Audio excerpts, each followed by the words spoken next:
On the night of February 11th, 1985, a room full of engineers outside Moscow watched a space station stop talking. It was called Salyut 7, and that winter it was empty, coasting on autopilot between crews, the most boring shift in all of spaceflight. Then the numbers on their screens jumped.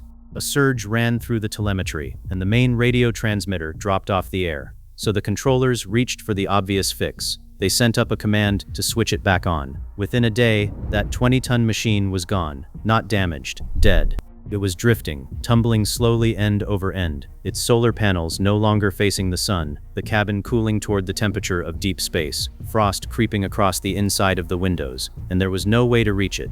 A spacecraft can die two ways.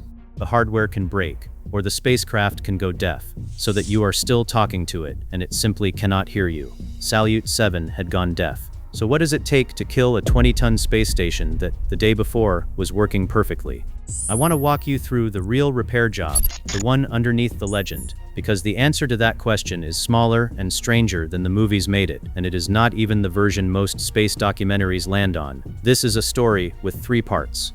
The failure, on a dateable night, with a physical cause you can hold in your hand. The rescue, when two men flew up and docked by hand with a corpse. And then the part I keep turning over, which is that the clean, simple cause everybody repeats is not quite the real one, and the real one is harder to sit with. To see why any of it mattered, you have to understand what Salyut 7 actually was, and how confident its designers were that a night like February 11 could never happen. Salyut 7 was the last of a line. The Soviets had been flying single-launch space stations since the early 1970s, small orbital labs you could lift into space complete on one rocket. And by the time this one went up on a Proton in April 1982, they had gotten very good at it. It orbited a couple of 100 kilometers up. It had a docking port at each end, so a fresh crew could arrive before the last one left, and cargo ships called Progress could bring fuel and food and water. Cosmonauts lived aboard it for months at a stretch, setting endurance records the West could not touch. It was never glamorous, just a workhorse that did its job for years, and it was built by people who had thought hard about failure. This is the part that matters. A station like this carried 8 batteries, not one. It had 2 radio transmitters, a primary and a backup, so losing one would never cut you off. It also ran an automatic system whose only job was to keep the solar panels turned toward the sun, feeding power in. The whole philosophy was redundancy. No single broken part was supposed to be able to take the whole thing down, because for every critical function there was a spare, and for every spare a written procedure, and behind all of it, a room full of engineers who could always send it a command. That last assumption is the one I want you to hold on to, because it is the one that failed. The station was designed so that no piece of hardware breaking could ever kill it outright. What nobody wrote a procedure for was the station going silent, because a silent station was not on anyone's list of things that could physically happen. There was a backup for the transmitter, a backup for the batteries, a backup for the pointing system. What there was no backup for was the whole machine refusing to listen at once. I keep thinking about how reasonable that blind spot was, because you cannot write a procedure for a failure nobody believes can happen. It had already shown its temper. In 1983, a fuel line sprang a leak, and nearly a whole propellant tank vented into space, and it took a series of spacewalks and a specially built tool sent up from the ground to patch it. So the crews knew this machine could bite, but a leak is a problem you can see, and diagnose, and fix. What happened in February 1985 was different, because the moment it started, they lost the ability to look. Here is what the telemetry showed in those last seconds. An overcurrent, a surge of electricity where there should not have been one, tripped a protective breaker, and the breaker shut down the primary transmitter. That alone was survivable. That is exactly what the backup is for. The controllers switched to the backup, and for a moment, the problem seemed contained. Then they went to bring the primary transmitter back, and a second surge tore through the system, and this time, it did not stop at the transmitters. It took the receivers too, the ears, the part of the station that listens for commands from the ground. And that was the end of the conversation. The station could no longer hear them, which meant they could no longer tell it to point at the sun, or manage its power, or do anything at all. Cut off from instructions, its automatic systems slowly lost the thread. The panels drifted away from the sun. The batteries, no longer charging, ran down. One by one the lights went out, until there was nothing left to run the heaters, and a machine built to hold people at room temperature began to freeze solid in the dark. For months, this thing circled the Earth as a silent, tumbling wreck. And you have to understand how strange that was, against everything the station was designed to be. Every safeguard had held exactly as intended. The breaker tripped when it saw an overcurrent, which is its job. The backup came online, which is its job. Nothing malfunctioned, in the sense of a part failing to do what it was built to do, and yet the sum of all those correct actions was a dead station. The redundancy did not save it. It was, in a way I will come back to, part of how it died. The Soviets had a machine worth a fortune, full of experiments and years of work, going cold in orbit, and exactly one option for getting it back. They would have to send people, not to bring it home. That was never possible. It was far too heavy for anything to carry down. They would send a crew to fly up to it, board it, and try to bring it back from the dead in place. Which brings us to the problem that everyone who tells this story rushes past, and it is the best part. How do you dock with a dead station? Docking, in 1985, was automatic. The Soviet system needed the station to be alive. The approaching Soyuz and the station talked to each other by radio the whole way in, the station broadcasting its position so the ferry could line up and close the gap under computer control. That was the only way anyone had ever done it. But Salyut 7 was broadcasting nothing. This was worse than an uncooperative partner. It was a dark, rolling object that could not tell you where it was, could not hold still, could not meet you halfway in any respect. Every rendezvous in the history of the program had assumed a partner. This one had a target, so the engineers rebuilt the approach from scratch. They took a Soyuz, stripped out the automatic docking gear, took out the third seat, and flew it with just 2 men, which left room for extra fuel and water and the tools they would need.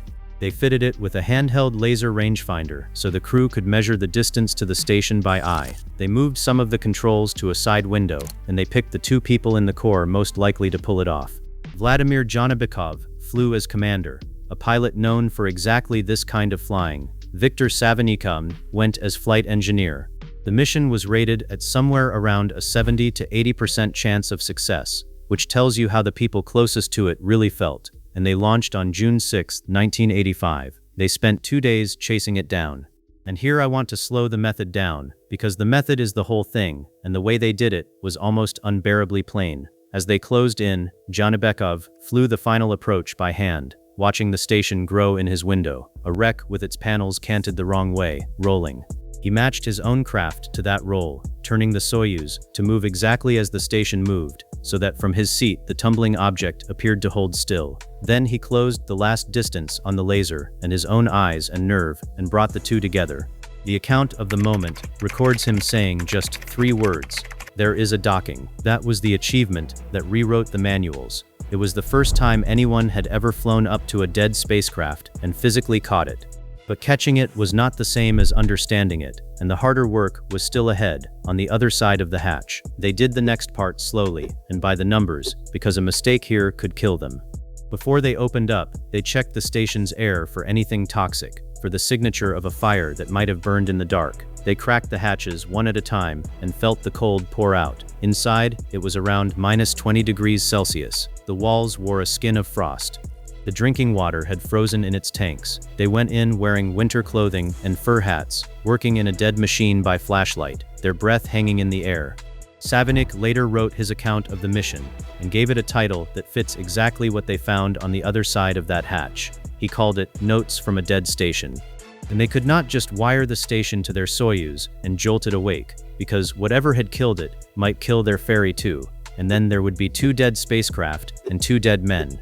So they worked one at a time, 1 man inside, while the other stayed in the Soyuz to watch him, because with no air circulation, the carbon dioxide from a single person's breathing could pool around his face without warning. They had days of water, not weeks. They traced the electrical system by hand, back through the dead panels and the flat batteries, following the fault the way you would follow a wire in a wall, looking for the one thing that had started all of it. They found it, and it was almost insultingly small. The whole disaster traced back to a single sensor. In the system that managed the batteries, 1 sensor had failed, and it had failed in the worst possible way. Instead of going dead, it started reporting a number that was false, telling the station that the batteries were fully charged when they were not. And the station, having no reason to doubt its own instrument, believed it, so the charging stopped. Every day the panels gathered sunlight, and every day the station looked at that false reading and decided it did not need the power, and shut the charging down. The batteries drained a little more. And slowly, on the word of one broken sensor, a machine with 8 good batteries and panels full of sunlight starved itself of electricity until it died. I keep coming back to how strange this is, and I want to sit with it for a second. Everything on that station worked. The batteries were fine, and so were the panels. The computer did exactly what it was told.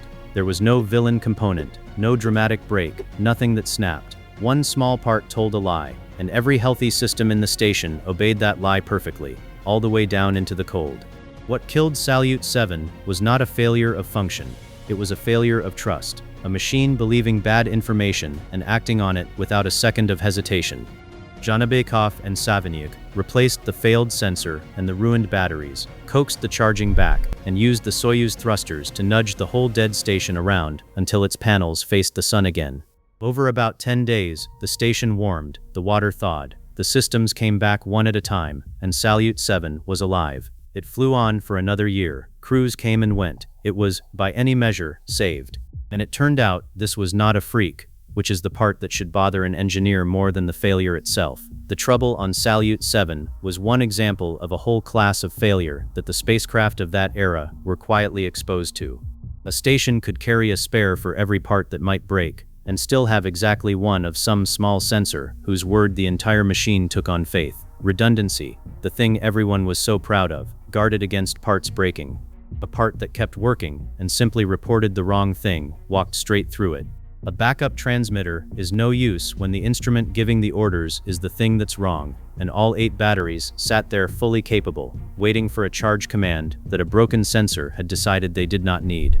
The more I look at the machines we were flying then, the more I see that same shape, waiting inside a lot of them. So that is the answer. A single lying sensor. Clean, elegant, the kind of cause that fits in one sentence. And here is where I have to be honest with you, because that clean answer is not the whole truth, and the part it leaves out is the part that has stayed with me. Because a failed sensor, by itself, should not have been fatal. Think back to that night in February. When the trouble started, the station was not beyond saving. The sensor had gone bad, yes, and the batteries were drawing down, but the ground could still talk to it. Its receivers were working. If they had understood exactly what they were looking at, they could have taken over the charging by hand and held the station alive from the ground while they sorted it out. The fault was recoverable. The station was still listening. What made it unrecoverable was the next thing that happened, and the next thing that happened was a person making a completely reasonable decision. When that first surge knocked out the primary transmitter, the controllers on the ground saw a minor, familiar-looking glitch, and they reached for the routine fix. They sent the command to bring the transmitter back. And that command, meeting a system that was already sick with an overcurrent, triggered the second surge that killed the receivers. That was the moment the station went deaf, and the moment it slipped out of reach for good. Not the sensor, the command. I went into this looking for someone to blame, and I came out with nobody. The engineers who sent that command were not careless. They were experienced people looking at a small anomaly and reaching for the obvious fix, the fix that would have worked 99 times out of 100. There is no bad guy in a control room in Moscow, only a reasonable human decision made with good instincts and bad luck that happened to be the exact wrong move at the exact wrong second, and it sealed a 20-ton machine into silence. A broken sensor opened the door, and a careful person, doing the obvious thing, walked the station through it. There is no missile in that, and no fireball, and it is a much harder thing to put on a screen. And even the sensor is shakier ground than the confident retellings let on. If you go looking, you will find the fault described more than one way. Some accounts put it in the battery charging circuit, a sensor falsely reporting a full charge. Others place it in the system that pointed the solar array at the sun. There was no open, independent failure investigation, the way there would be for a Western spacecraft. No published board with assigned conclusion. Most of what we know traces back through the same program that flew the mission. So when I tell you it was one sensor, understand that I am giving you the best supported version of a story that was never fully open to the outside, and that the neat single cause is a little neater in the telling than it is in the evidence. Now, there is a second story attached to Salyut 7 that I have to deal with, because you have probably heard it, and it is almost entirely invented. If you have run into this station at all, you may have met it through the 2017 Russian film, or the documentary that came before it. And in those versions, the drama is turned all the way up. There is a fire on board. A subplot where the West believes the station is a weapon, or plans to snatch it out of orbit with the space shuttle. It is thrilling, and people repeat it as fact. I have read comments, in complete earnest, explaining that the station was crippled by a micrometeorite strike, which is something that simply did not happen. I understand why the film reached for a missile and a fire. A lying censor is not a movie. But none of that hype survives contact with the record. The shuttle snatch story does not hold up under even light checking. The American shuttles people point to were flying in completely different orbits, on missions that never went anywhere near Salyut 7, and the station was far too heavy for a shuttle to have carried home even if one had reached it.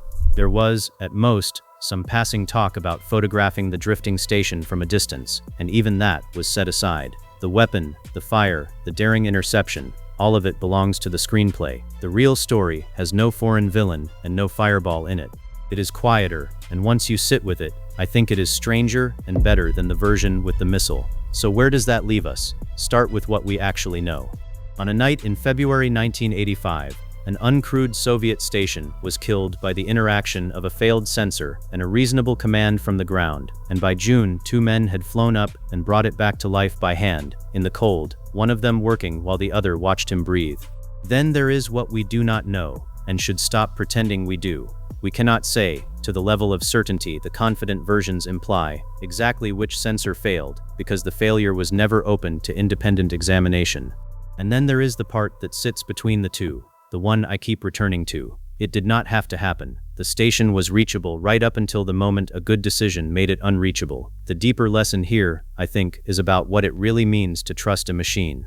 We tend to imagine catastrophe as something breaking, something snapping under load, an explosion, an impact, a missile. Salyut 7 tells a different and more uncomfortable story. Nothing broke. A machine was handed one piece of false information and acted on it flawlessly, and a person, trusting his own reasonable read of a bad situation, gave the one command that closed the door. The failure lived in the space between a trusted instrument and the humans reading it, and everything mechanical performed exactly as designed on the way to the disaster. We build more and more of our world out of systems like that now, systems we trust to be telling us the truth. And it is worth remembering that the most sophisticated machine we had ever left running unattended in orbit was killed, in the end, by believing something that wasn't true. The rescue was real, and it still did not save the station in the end. Salyut 7 never got the hero's ending, and it never got to grow old. After that year of borrowed life, it was boosted to a higher orbit to wait for better days, but the money ran out, the country that built it came apart, and the better days never arrived. And yet 2 men did fly up to a frozen corpse of a spacecraft and talk it back to life with their hands, and it flew and held crews for another year it had no business getting. Both of those are true, and the smaller, quieter one is the part worth keeping. In February 1991, 6 years after they warmed it back to life, the station fell. It came down in an uncontrolled re-entry and broke apart over Argentina, scattering near a town called Capitan Bermúdez, most of it burning away long before it reached the ground. I keep going back to that quiet control room on the night it started. A boring shift, an empty station, numbers that had been dull for weeks, a surge, a dropped transmitter, and one ordinary command sent up to fix a small thing. Everyone in that room was competent. Every system did its job. And that is exactly how a perfectly good machine ends up as a silent, frozen wreck, and then, years later, as a streak of light falling over South America, still unable to tell anyone what had gone wrong inside it. This channel is where I go looking for the spaceflight stories that got flattened into a legend or a movie, and read them back against the record, where they almost always turn out quieter and stranger than the poster made them. If that is the kind of thing you want more of, subscribe, and I will keep bringing you the real versions, one careful reconstruction at a time.